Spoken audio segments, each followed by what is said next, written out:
So Anish chuirte bhfuilm ire an Olaf Forgo there, Professor and Deputy Dean of the DCU Institute of Education, St. Patrick's Campus, to launch this booklet on behalf of Gaeloideachas and the DAI.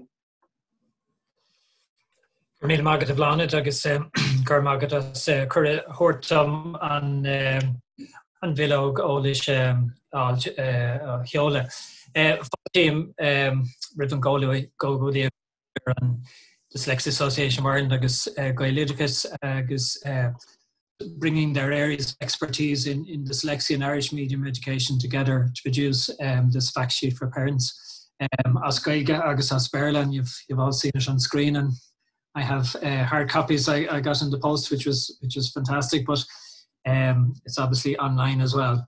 So the Bill of Goal sets out, I think, in a very readable style, answers to the most common questions that parents have in relation to this dyslexia and Irish medium education. And I suppose particularly when parents receive maybe a diagnosis or issues are raised about their children's dyslexia, they would have certain concerns. So it's Malam and Balak Galactor Baim or Ládrugti agus Ligi Dini will dyslexia ortho. So people with dyslexia have strengths and weaknesses, and I suppose we have to be careful that we emphasize children's strengths as well as the weaknesses maybe that are manifest to their dyslexia. So dyslexia is on a spectrum. So for some children it can be quite mild, and for others then it might be more severe. And I think it's important as well to realise that it's not something that's very unusual, as it points out in the fact sheet. 1 in 10 people have some degree of dyslexia, so it's not uncommon. In the past, it was thought that learning a second language and learning through a second language might be too difficult for somebody with dyslexia. But we know now that this isn't the case, as long as the supports are in place. And the fact sheet is very good in giving information to parents on the supports that are available, and also what questions they should ask a principal teacher or special education needs teacher about the types of support that are available in a school for their child. And it also outlines how parents themselves can support their children at home, and also about things like the transition from primary to post-primary school. So Trace Liam Leshan, Dyslexia Association of Ireland agus Gaeloideachas as in át ionfik seo a curveball agus Herbert de Hishmahori. It'll be a great summary, I think, of many of the points that are raised tonight in the presentations, and indeed the questions that were sent in prior to tonight's webinar by parents. So Guillaume Gakra an Tishmahori will dyslexia a good party agus go make all the Slafalakos the workshops. So Gurmil Magad Vlanet. I'd like to now thank you all for attending the launch, and I'd like to extend the invitation to you to contact us if you need any clarification on any matters pertaining to Irish medium education and pertaining to dyslexia or any other learning needs for children in an Irish medium setting. So Cormac Tuslesh seminar inish, and I'm going to hand you over to the chairperson of our Special Educational Committee, Clodagh Gaelcileanna, who is also principal of a Gaelscoileanna and who has many long years of practical experience and expertise in additional educational needs. Gurmila Maggie. Gurmila Maggie the Valanas. But I'm Fáilte Cali a par over Fadan Stahanuk, the Arcade webinar at Hogdurun Straka Kesh and Dyslexia Support Long Gaelge. It's Mr. Clodagh Gaelcileanna, Comharthaí na Híche Nucht, Agus Marlu Vlanadan Shin Comharthaí Upush Direct Special Nahagriachta. Lebet more free to air High School Valley Begin. I'd like to warmly welcome you all here this evening to our first webinar on dyslexia in Irish medium educational setting. There has been over 400 people registered for our seminar this evening, which is a huge amount, and we're delighted to see that level of interest. This webinar is primarily geared towards parents of current or prospective students for Irish immersion education settings.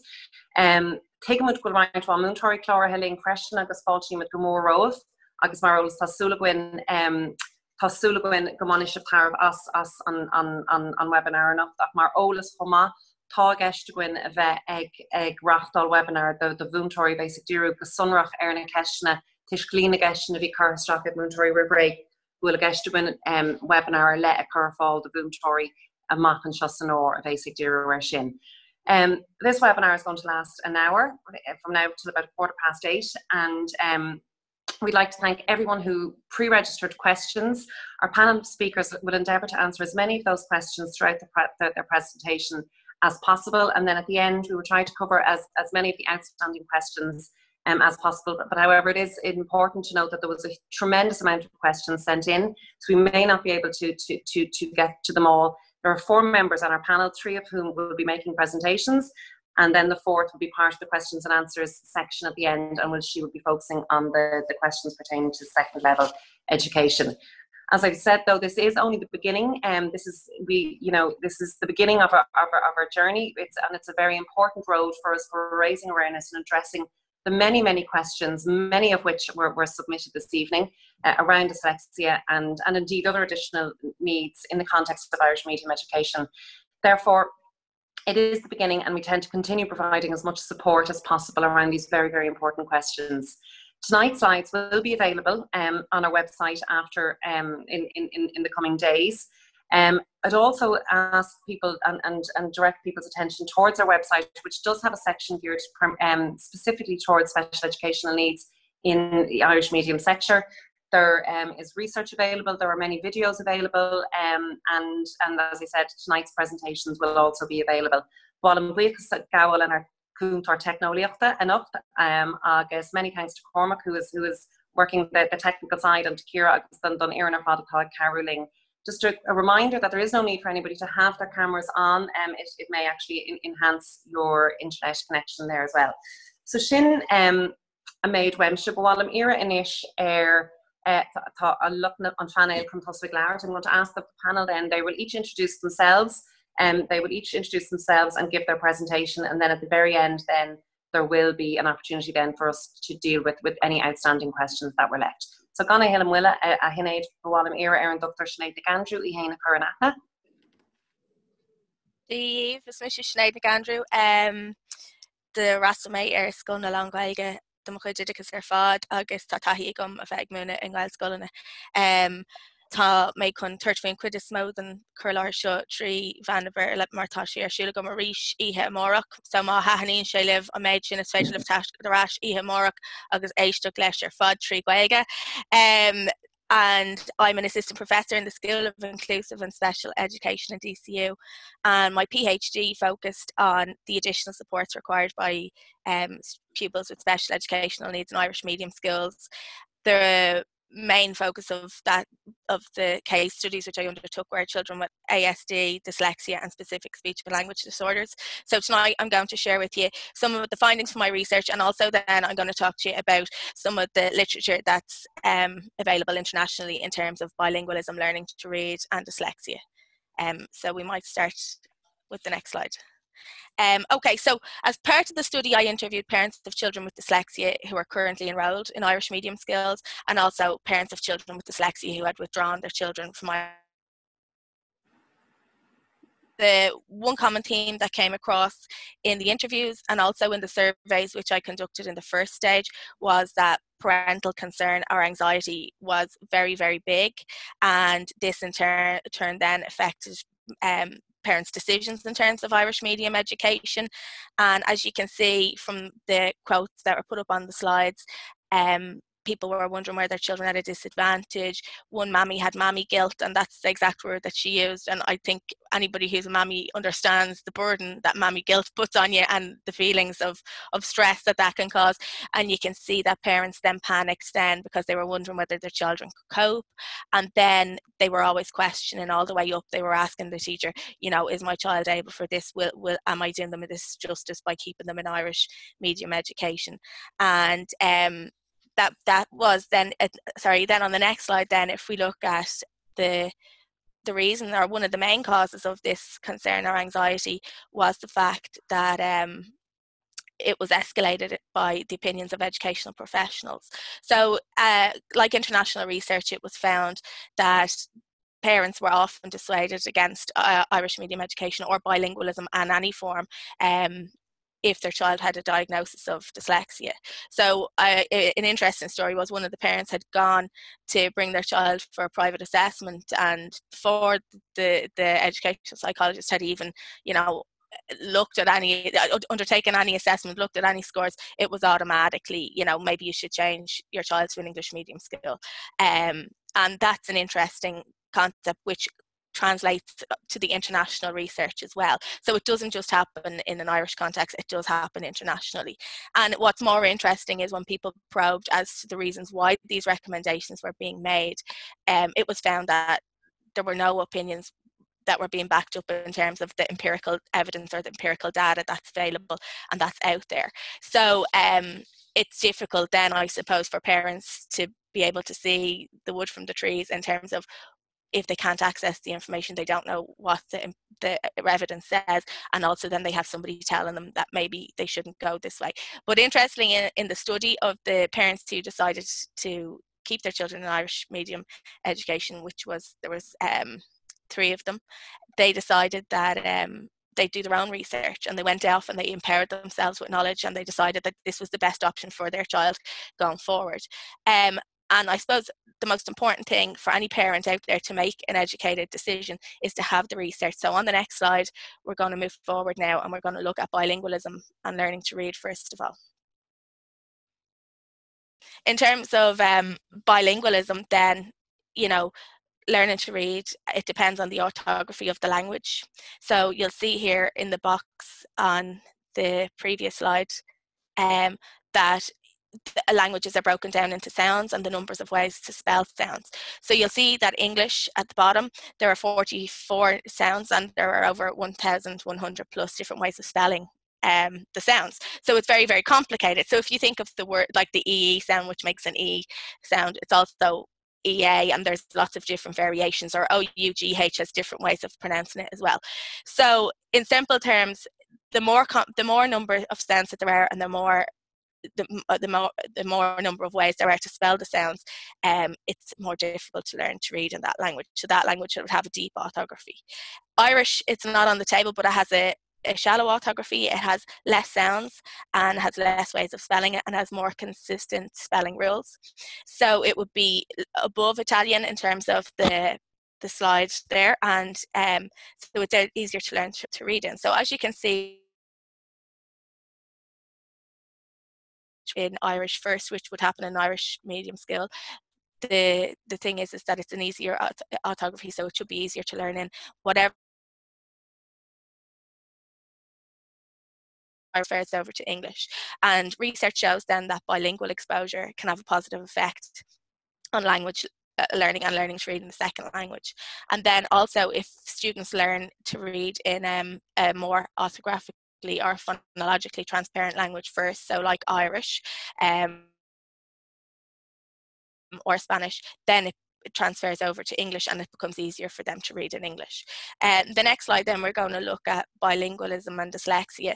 So there's the pros and the cons. So we're going to look now at the dyslexia and bilingualism. So if you look at students who are learning to read in Irish, which is similar to Italian, they found it easier and they had better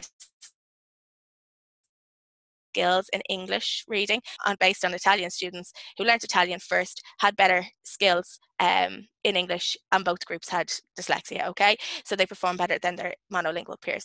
Then what you'll find is that if they have difficulties in one area, this will cross over to the other language. So if they have a difficulty with phonics in English, that they would also have that difficulty in Irish or French or German or anything like that.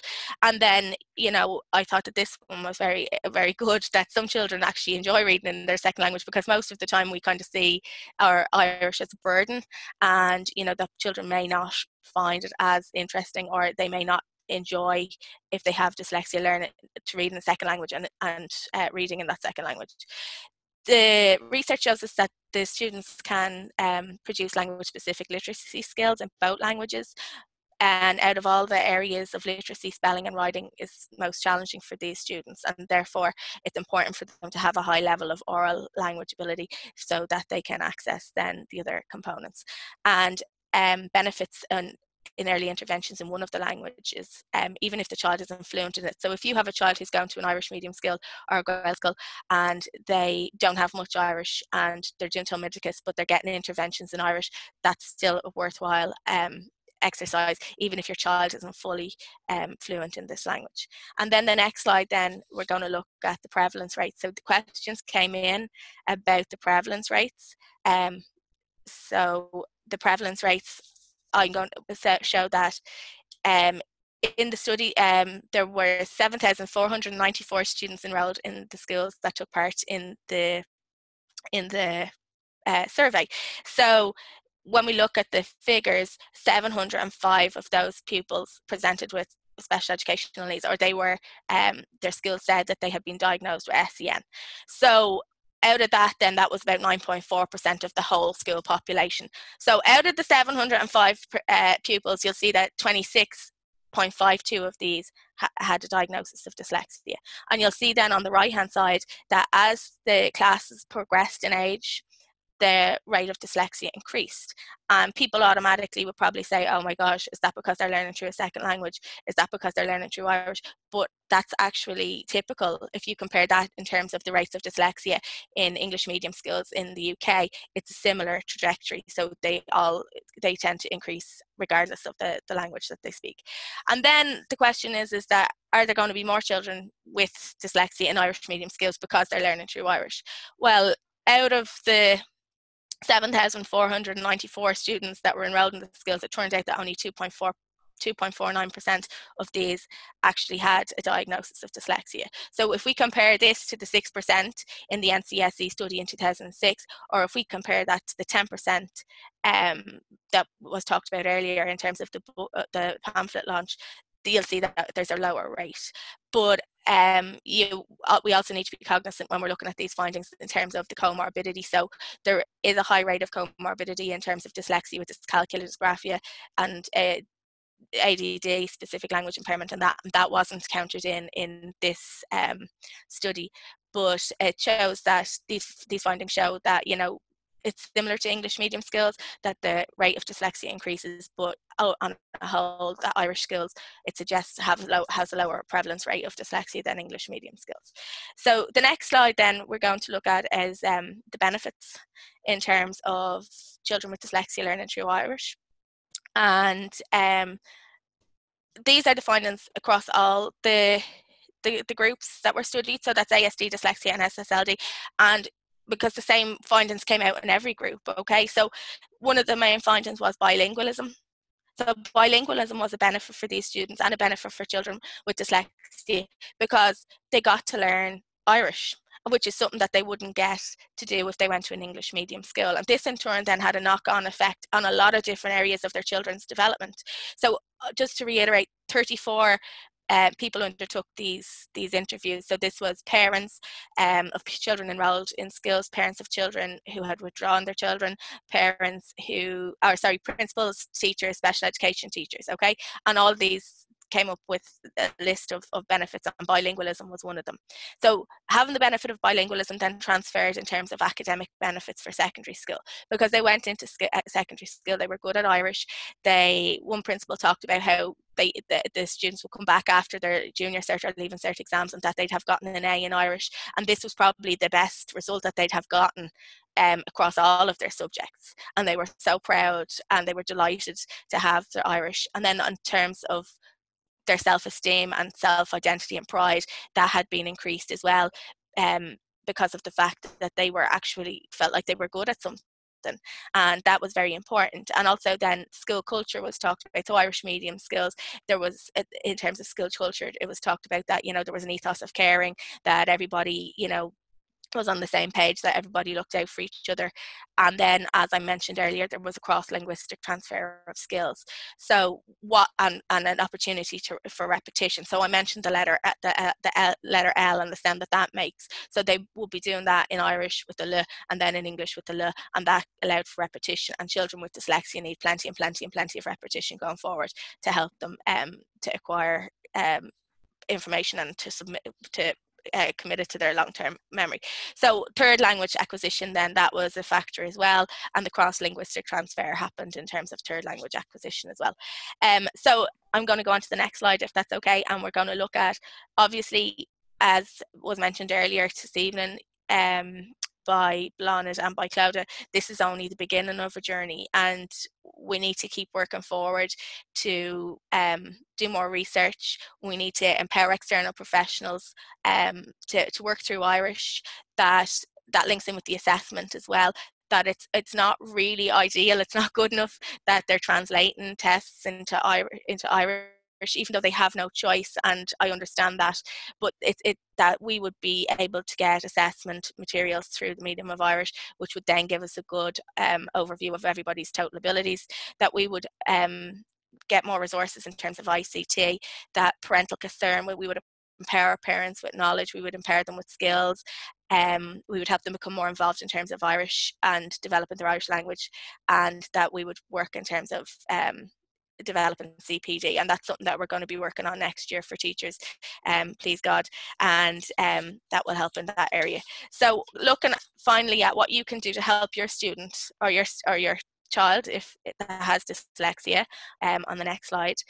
So regardless of what language that you speak, so my son goes to Gaelscoileanna, and there are people there whose home languages are Portuguese, Croatian, all sorts of things. It doesn't matter what language you speak, but that you should support your child in your home language as well, because that allows for a cross-linguistic transfer of skills. So whether that's Gaeilge, Berla, whatever, just, you know, to give them additional support in that.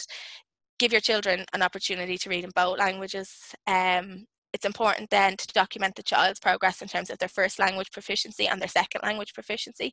Then you can see, is the cross-linguistic transfer happening? Are the concepts that they're learning in English crossing over to Irish are same, or do you need to reteach them? It's important then to look at their total abilities. So what international research would recommend would be that you would use the same assessment and you'd do it in both Irish and English if English was your home language. Or so for example, you have your Drunk Contra Maths test, that you do that in Irish and you might do it the other B version in English, and you'd see if there's a difference in the scores. It's important then, you know, if you're going into school and you want to see how your child is doing, that, you know, Drunk Contra tests and standardized tests aren't the B end, aren't the main picture, that there are other types of formal assessments, and it's just to see whether your child is learning through Irish or learning through English, and what way they're learning, and to find out then what their strengths are and to move forward on these. To provide input into school planning. So you as the parent, you know your child better than anybody else, and it's important that you play a central part in terms of meeting with the teacher, planning and working together in collaboration. The next slide then, we're going to look at the importance, and it's always easier said than done, because I did French in secondary school and I wasn't very good at it, and if I had to go and live in France now I probably wouldn't learn that either. But if you haven't got Irish, that you'd learn Irish as a language, and you become an active participant in the skill community. Evidence-based responses are most appropriate, and even if they're done in English, or even if you do them in English at home, if it has the Sainmhíniú policy in the school, that it's important for you to realise that it will take time and effort to learn to read, and that, you know, it's important that, you know, you're not expecting everything to come all at once. It will take time, it will take effort. A good way to help your child or help a student is to use an ICT. You have to think about the way that they can display their learning. Do they really need to put everything in writing? Are there different ways? Could they make a video? Could they do an audio recording? Could they use the Marla to make a scene from Play Story? So offer them choice. Obviously you want to work on the written skills and you want to work on the reading as well, but, you know, to give them, maybe if you do this and then we can do this kind of a thing, so that they enjoy learning and that they have choice. On the next slide then, we have the references for the session, which you can go off in your own time and you can do your Obervallia if you so wish. And thanks a million to everybody this evening for coming to listen to me. Gur míle mágat. Gur míle mágat, Sinead. Iarmanis fork on Tulla Porco Deer contact agus leir English. Like to. Gur míle mágat Clodagh agus gur mágat Sinead. So the and on a big squall Gaeloideachas as an Comharthaí Lark Libanocht. As with Sinead, I'll continue as Berla, given the audience tonight. And while I currently work in education and have been worked as a teacher and a principal in a Gael school. Tonight I want to share my experiences as a parent of a daughter with dyslexia. And I suppose if we can move on to the first slide, any of us, when something happens in relation to our children, if we have some concern, all we want as a parent is what's best for the child. So I suppose looking back on our experience, it's important, I suppose, when something happens and it's a cause of worry for you, that you don't want to transfer that worry onto your child. So I suppose while we have concerns as parents, we need to try and be conscious, I suppose, of what messages our child is receiving. And I think nights like this and the information leaflet that was launched earlier is really helpful then for us as parents to be informed and maybe to remove some of that worry. And my own daughter, who is now 30, it goes back over 20 years since she was diagnosed, and I suppose we knew a lot less about dyslexia at that time, so it was a definite cause of concern for us. But we were also conscious that we didn't want to transfer our worry as parents onto our child. And one parent sent in a query tonight, about I don't know how to make it any easier without both of us getting upset and frustrated. And I think that's probably a good sign that there's something wrong. I think if the parent and the child is frustrated, things aren't going according to plan. So it's something, that, and sometimes as a parent, it's only looking back that maybe you realise that, but it's to try and, hear yourself or stop yourself and say, okay, this isn't working out. I'm frustrated, she's frustrated, so we're doing something wrong here. So I need to go and seek advice. I need to look it up on the internet, go to the teacher, or do whatever it is if it's not working out. So I think one of the most important things of children with dyslexia is building their confidence.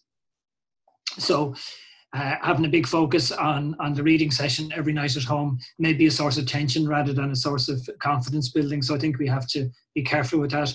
And it's something, I think, when you do have concern, then obviously it's something to raise with the teacher.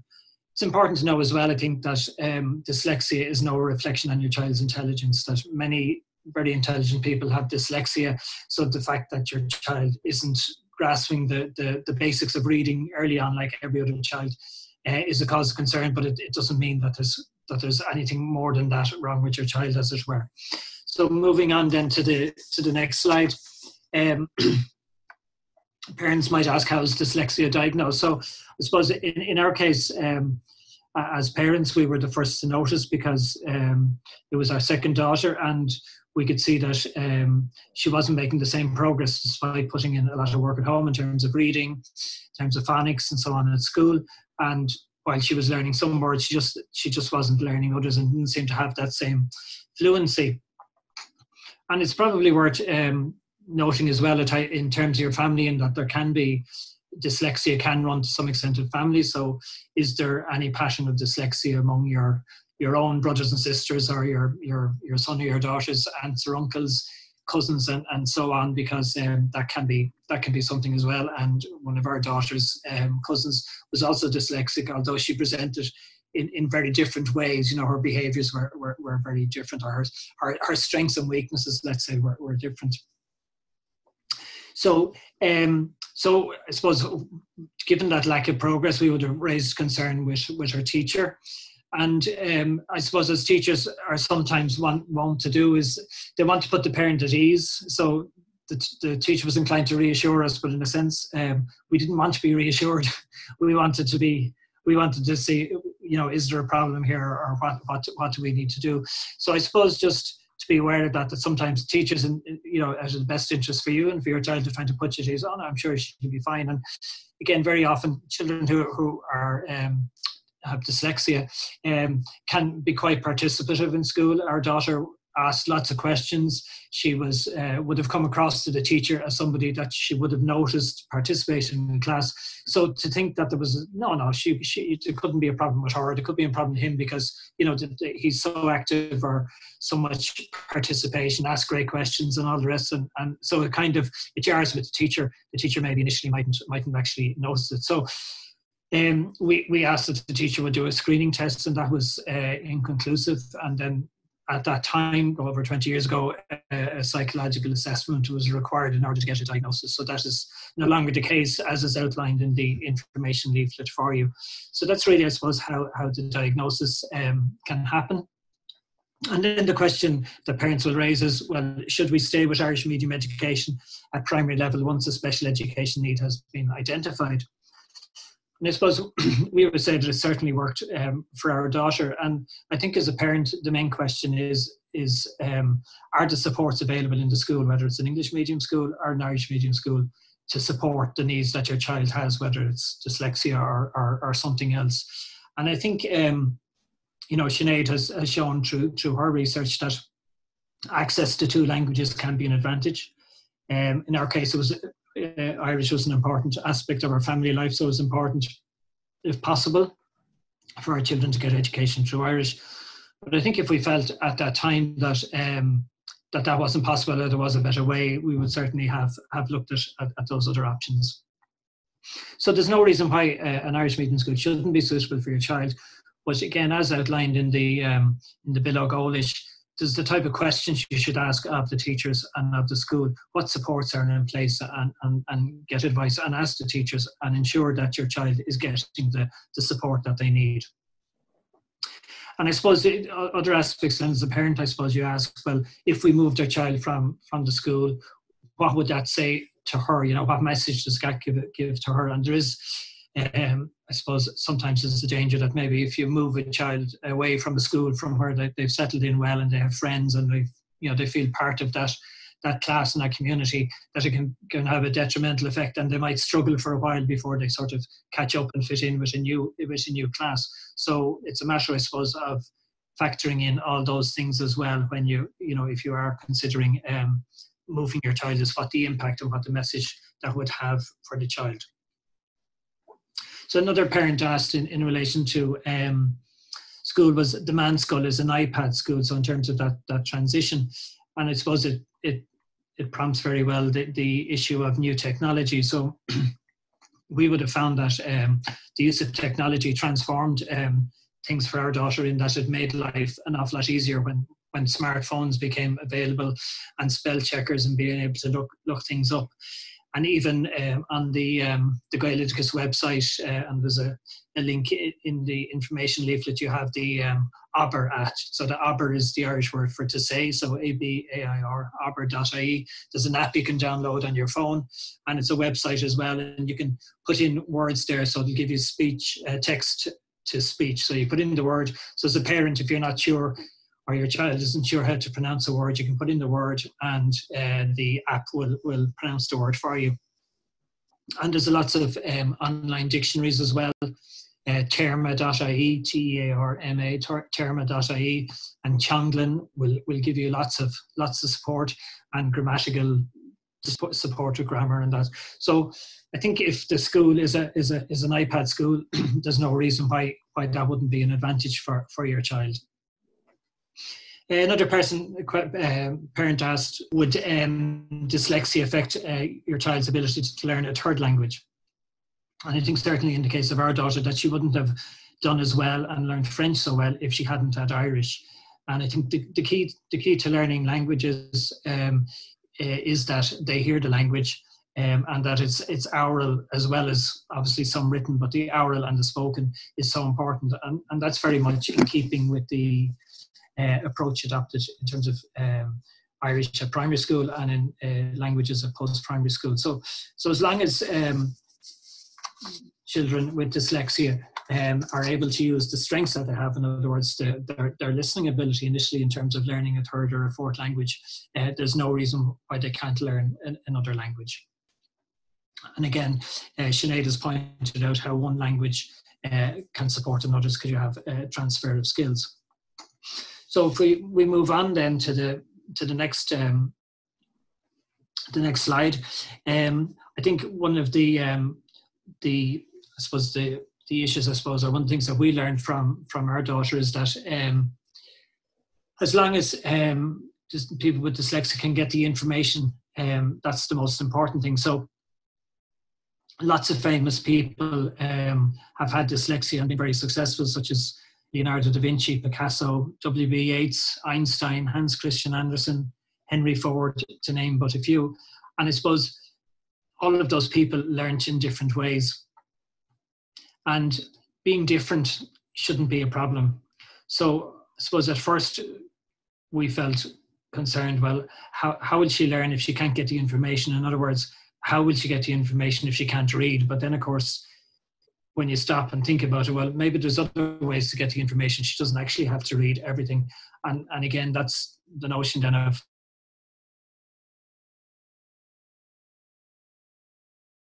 something else. You should be flipping it, as it were, and doing far more to work on your children's strengths, rather than trying to spend lots and lots of time and attention on the thing that's going to reduce their confidence and maybe not to make them feel that they're succeeding. That's not to say you ignore it. There will be ways with your teacher to help you to support that, but not to forget about all the other things as well, that they're equally important, and that it's the other things that will build your children's confidence. So in the case of our daughter, she asked lots of questions in school, and as long as she could hear the information, we got her audiobooks so that she would be able to enjoy the pleasures of literature. We recorded books for her, and read to her as well. And I suppose that links in, if you don't have Irish yourself at home, reading to your child in English is really important, because that builds their wealth of language, and the whole richness that we get from literature does transfer from one language to another.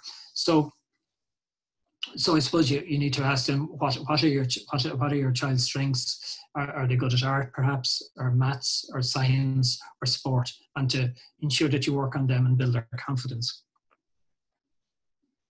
And in transitioning then from Irish medium primary to post-primary, or any post-primary school, going back to what I said earlier, seek a meeting with the teachers and ask them what supports are in place. And I would say be open about your child's needs. Being different, as I say, should not be something to be hidden.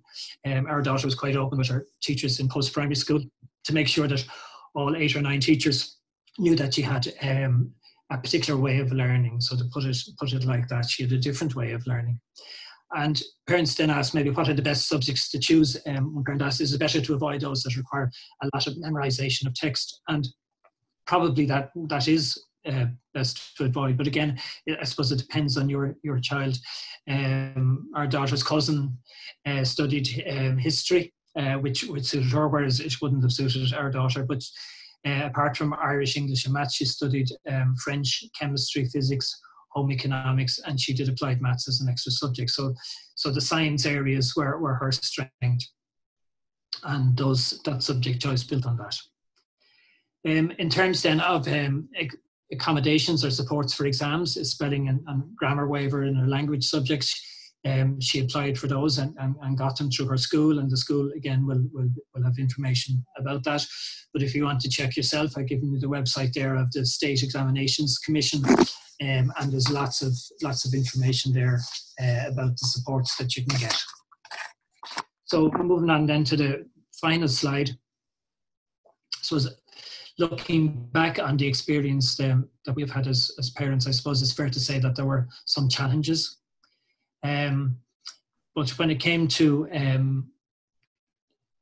moving on into university, her daughter was able to avail of the Disability Access Route to Education, so it's commonly called the DARE scheme. And because of that, she got into her course in university on reduced points. So had she been applying through the CAO without having ticked the DARE box, she wouldn't have got the course she did get. I think it's fair to say that dyslexia is not a daily concern for her now, and I think it's important that it doesn't define who she is. So kind of going back to what I was talking about earlier on about transferring your worry onto your child, I think it's important as well that dyslexia or any other need shouldn't define your child. So it's important to keep it in perspective, and that can be hard to do when we're going through it. But I think having had dyslexia, she's very I suppose, aware, and she's very good insight into how she learns, how she processes information, and it's made her quite sensitive then to the needs of others. So it's actually very helpful to her in her professional role in a job where she has to give advice to people and meet people and talk to people. So I think she's actually very sensitive to the needs of others and how well they're receiving information because of that sort of self-awareness she had. So again, building on strengths. And I suppose the final thing I would say is that as a parent, I suppose reflecting on the different challenges we've had with our children, you'll all have had sleepless nights when a child is sick, and one of the things you think about is, is this going to go on for 1 night, 3 nights a week, so night 6 where you've had no sleep, and you're kind of saying, oh God, if somebody could tell me how long this would go on for, I can kind of cope with it. So if you knew, after 2 weeks this will stop and they go back to your routine and you get some sleep again, you kind of be able to cope with it. And in a sense, I suppose dyslexia is a bit like that when you're a parent of a child with dyslexia. If someone could tell me, school will be a bit challenging, but she's going to go on in life, or he's going to go on in life, and by the time he's 25 or 30, he'll just be normal, as it were. He'll just have a regular life. And I can say in the case of our daughter that has happened. And hopefully by other parents sharing their stories who've their experiences of children who've gone through that will help, I suppose, to take you through the challenge and to enable you to support your child. But I suppose the overall message I would have is that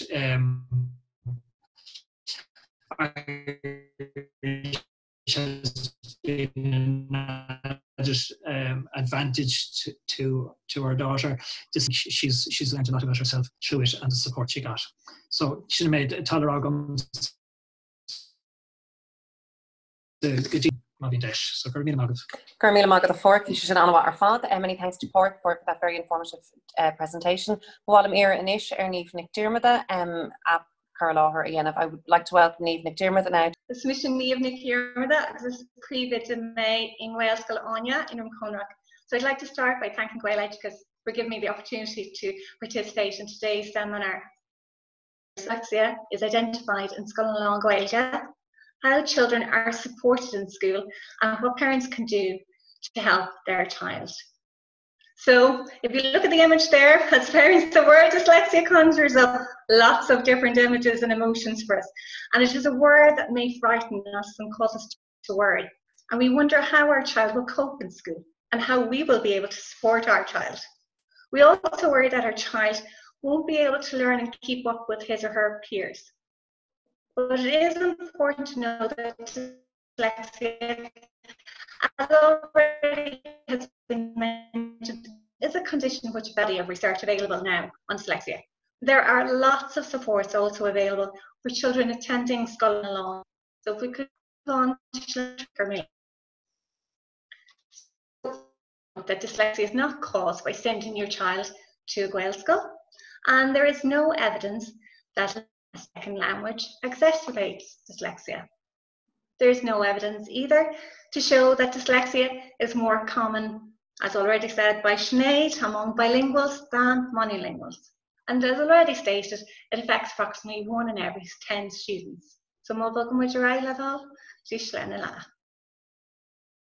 So firstly, let's have a look at the definition of dyslexia. So the report of the Task Force on Dyslexia in 2001 suggests the following definition. Dyslexia is manifested in a continuum of specific learning difficulties related to the acquisition of basic skills in reading, spelling, and/or writing, such difficulties being unexplained in relation to an individual's other abilities and educational experiences. So dyslexia can be described at the neurological, cognitive, and behavioural levels. And when we describe dyslexia, we say that it occurs along a continuum, in that the condition varies significantly from student to student. Some are affected mildly, and with minimal support within the mainstream classroom and at home, they can become successful readers, perhaps experiencing only minor continuing difficulties, such as minor spelling errors. Then others are affected to a moderate degree and require intensive intervention from a specialist teacher, as well as differentiated support from the mainstream teacher and help at home. And while another group then, they will experience significant learning difficulties and will require lots of intervention and support over an extended period of time. And as we've already said, parents often worry that by having dyslexia, their child isn't clever and they can't learn in an Irish medium setting. But this is not the case. Children with dyslexia can do very well in Gaeloideachas Gaeilge, and they can reach their full potential. But it doesn't mean that there won't be challenges. And if your child has dyslexia, it just means that they simply learn in a different way. And as parents and teachers, we need to focus on finding out which way of learning works best for your child. So in Gaeloideachas Gaeilge, one of the many things teachers are very focused on is language development. And from the very start of primary school, teachers are continually monitoring children's progress and development. And they will be on the lookout for the early signs of dyslexia. So many of you are already aware of these indicators.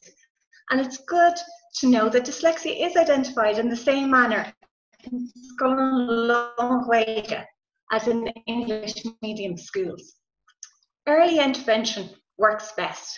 So knowing the early signs help identify the child more quickly. So most Rachel Bugger Riley with us. So we're going to have a look at the early indicators of dyslexia now. They may include children having difficulty with speaking and listening. Children may be slow to start learning to speak, have difficulty pronouncing some words, especially multisyllabic words, may have difficulty separating spoken words into sounds and blending sounds. They may confuse some language sounds or have difficulty rhyming. Other indicators include having difficulty remembering information and being unable to follow a set of simple instructions, while others may have difficulties with motor coordination. But as the child progresses through the first 2 years of school, difficulties with early literacy usually become much more apparent. And these difficulties may include difficulties with reading, writing, and spelling. The child might have difficulty learning the connection between the letters and sounds, decoding single words. They may have poor word attack skills and make constant reading and spelling errors such as letter reversals, burris for thurus, letter inversions, M for W, word reversals, os for sa, or even word substitutions, house for home. So most Rachel Bugger Riley with us. Added to this, they may read more slowly and with little expression or fluency, have difficulty with function words, agus, on, sa, those small tricky words. They may have difficulty with reading comprehension, and it's not uncommon for children with dyslexia to experience some difficulty with arithmetic. They can often find it very difficult to learn their facts like tables and may confuse their numbers. Along with this, it is not uncommon that children with dyslexia have difficulty in organising and integrating thoughts. They may be slow to learn new skills and have difficulty planning or organising themselves. And they may lack confidence and have a poor self-image.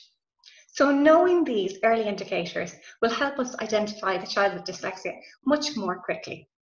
Kate Sainmhíniú over them. So Comharthaí-Indicators school, what happens in school? So as already mentioned, teachers are constantly observing and monitoring how children are progressing from the very beginning of primary school. Schools are now using the continuum of support to identify children's needs and to support them within their schools. So therefore, diagnosis is no longer required for children to access support at any level. There are 3 main stages in the continuum: class support, school support, and school support plus. So the continuum support is a problem-solving model of assessment and intervention, and it enables schools to gather information so that they can plan for the needs of the individual child. So when identifying dyslexia, these stages will be followed. At stage 1, if the teacher and or the parents notice that emergent literacy skills aren't developing along expected lines, this will be noted by the class teacher and adjustments will be made to help support the child. The class teacher will generally provide in-class support at this stage. And this support may include differentiated reading tasks or additional support with phonics. The teacher will set certain targets for the child, and if they're not achieved, then the child will generally move on to stage 2. So stage 2 usually starts once formal reading instruction has begun. And at this stage, early screening diagnostic testing may be used to identify if the child has dyslexic tendencies. And there are lots of dyslexia screening tests available. You may be familiar with the Bangor test or the dyslexia screener. And these tests are really useful, but it must be understood that these tests are designed for children using English. So Scoil and Long Gaeilge will use other information to help them assess how your child is performing.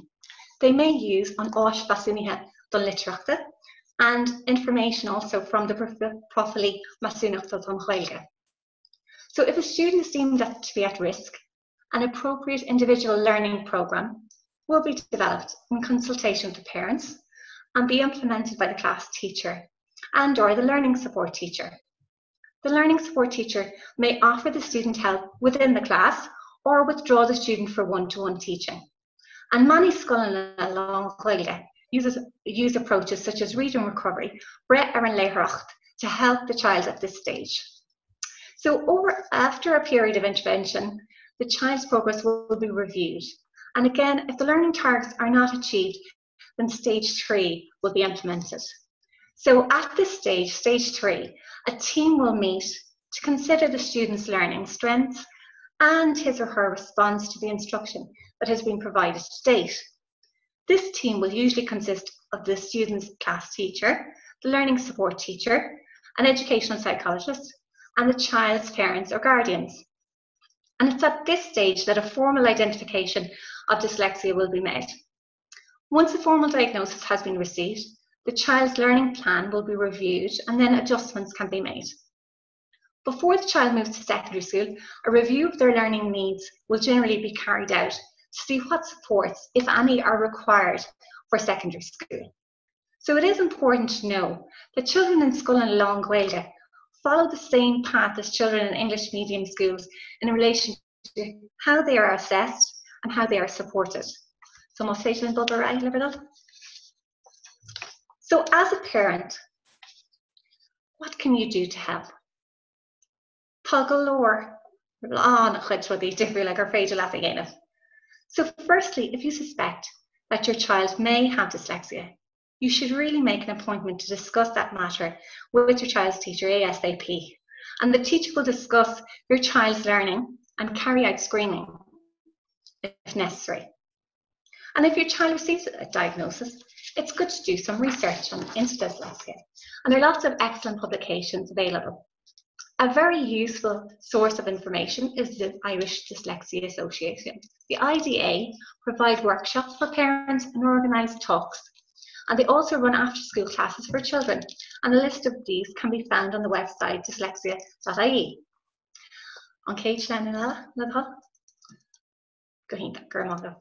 As parents, you can really help with homework as well. It is important to establish a daily routine. Find out exactly what has to be done from the class teacher. And if the child has difficulty writing down homework in his or her diary, ask the teacher if they could email it to you or provide you with a written copy. And it is a good idea to sit with your child during homework, if possible. And be patient. A child with dyslexia may take much longer to complete a task than a child without. Therefore, it is important to control the amount of time and energy spent on each activity. It can also be very helpful if you break the tasks into much smaller, manageable units. And you can ask your child to repeat instructions so that you can check to see if they understand the task in hand. Another thing that you can do is to encourage your child to talk.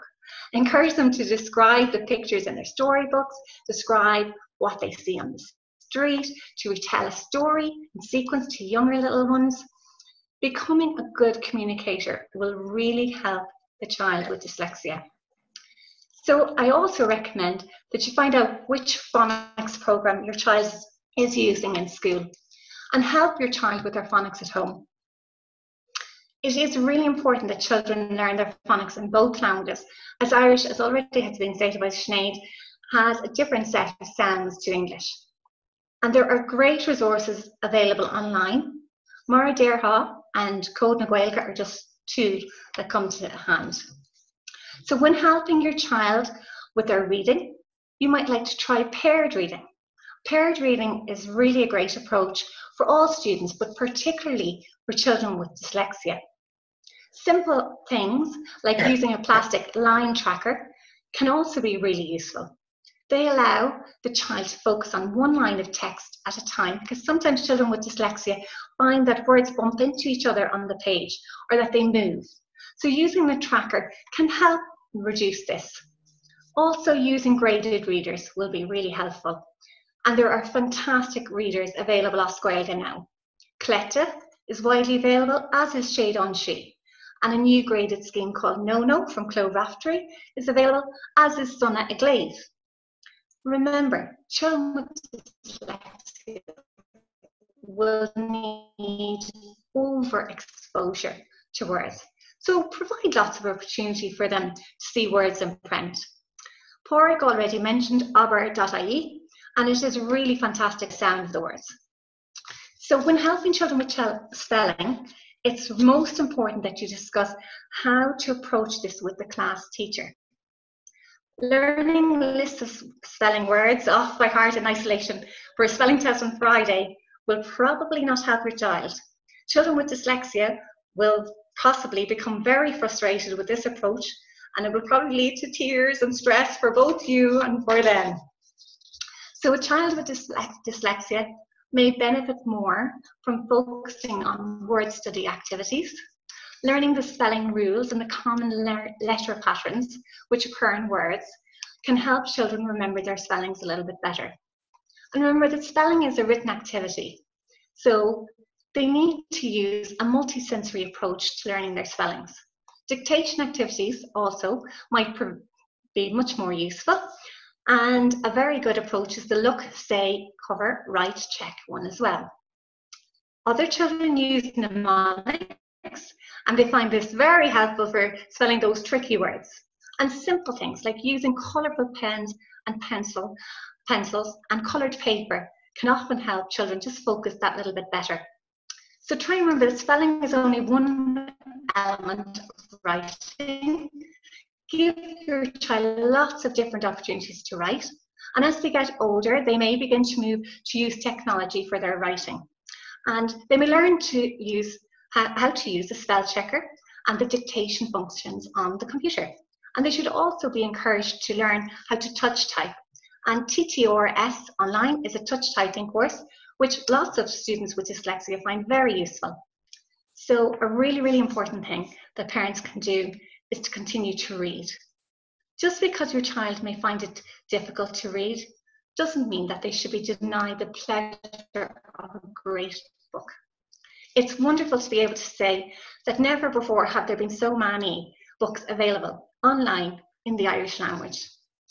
SoundCloud is also a fantastic resource, and the new Leonish website and the Shade on She website are easily accessible from home.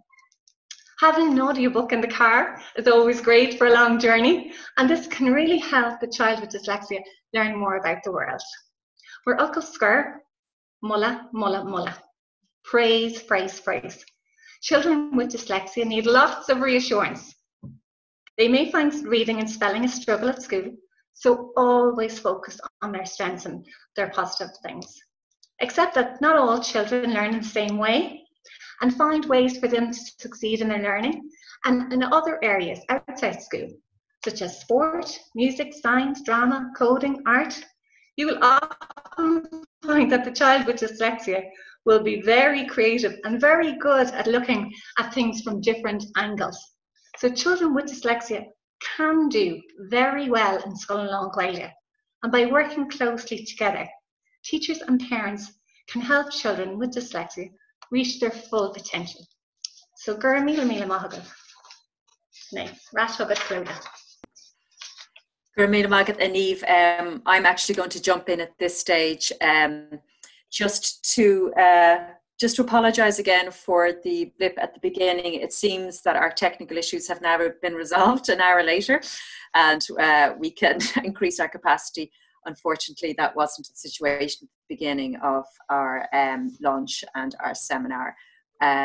So as you know, Rosie, the CEO of the Dyslexia Association of Ireland, was unable to enter at the beginning of the launch, and she is now with us now. So I'm going to ask you to be patient and to let Rosie have the opportunity to speak at this stage.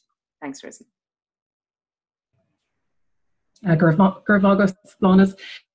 Yes, apologies for earlier. I suppose the price of success, which is great to have lots of people logging in this evening.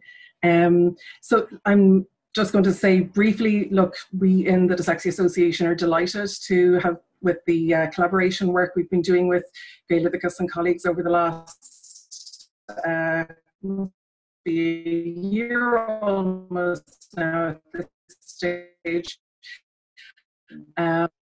Certainly see this as an ongoing piece, and that I think is hopefully the beginning in other work that we can do to help children.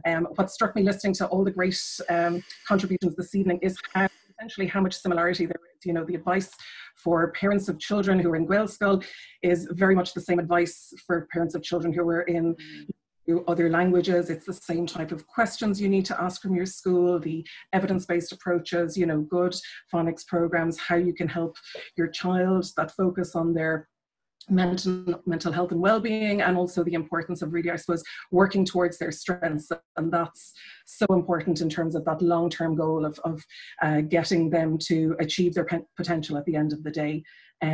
But listen, thank you so much. Delighted the leaflet is launched, and looking forward to any further work that we can do together to help increase awareness and knowledge of dyslexia.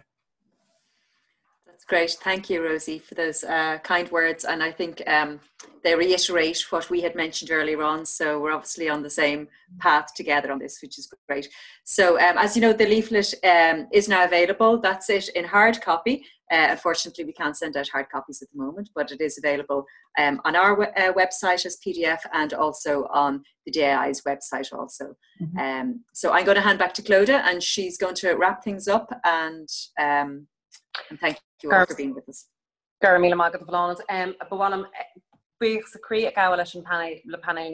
like to thank this evening's panel for their very informative presentations. Unfortunately, we ran over time, so we were unable to get through our questions and answers section. However, we are preparing, we are adding to our resource section, so there will be answers provided to the questions that were asked. We would direct people again to our resources section, especially in relation to the special educational needs section. There is quite a lot of research available there, and there's a lot of resources available there as well, which will be added to repeat over the coming months and years. We also still would welcome any questions that parents have or anybody has in relation to dyslexia and Irish medium education, and again that we would endeavour then to be able to provide answers for that, and again to be able to add that to our resource sessions. But while I'm buig as a crí a gáil leis an Dr. Sinead Andrew, leis an Olaf Porco Deer, Leneve McDermott, agus our second level expert. Díomh Chorda, is me se cot ní chanéile agus is múntar mé. I'm a secondary school teacher, and I've spent most of my career in special education. I have over 15 years experience in supporting students with dyslexia in post-primary schools, and 9 of those years were in a Gaeloideachas. For the past couple of years, I've been involved in postgraduate CBD with various third level institutions. I'm currently on secondment with the National Council for Special Education. So my experience certainly mirrors the information, the research and the experience presented here today by the wonderful presentations of Sinead, Porrick, Niamh, Ordvola, ag dul chuamh, von me antan of us mehain, gur míle maithí. Well, in answering the question, transitioning to post-primary school can be an exciting and an anxious time for most students. Children transitioning from a Gael school to a Gaelcoileanna are at a huge advantage. They already have a wealth of language. They have excellent understanding of the spoken and the written language. However, the structure of the day, the new timetable, and organising your own books is a very new challenge for every student. And we as post-primary teachers expect a level of self-management from first years, and this can be very, very daunting.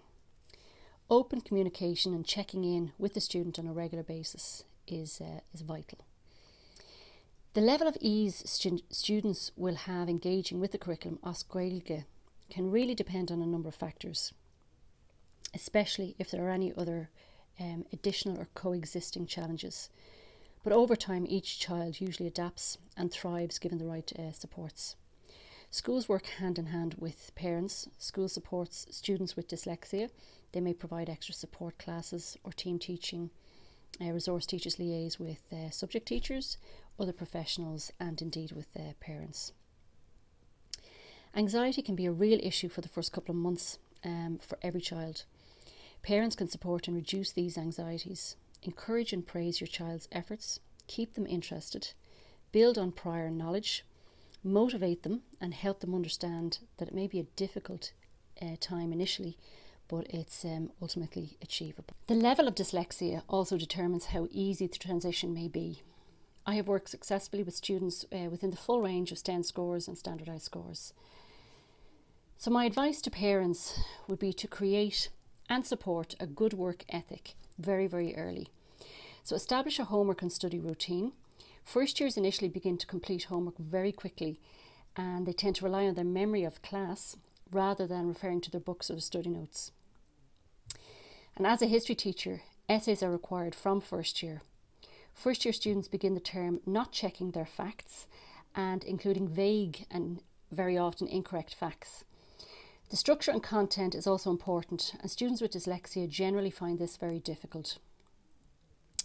I always begin looking for correct facts initially, and then I focus on the structure later. It's much easier on the student and the teacher when the outcome of an assessment is disclosed from the beginning. This way, teachers can differentiate and supports can be put in place as soon as possible. Make sure that you look at the school diary or the Díl an Scoile every day. If there are any notes or concerns, you'll catch them early.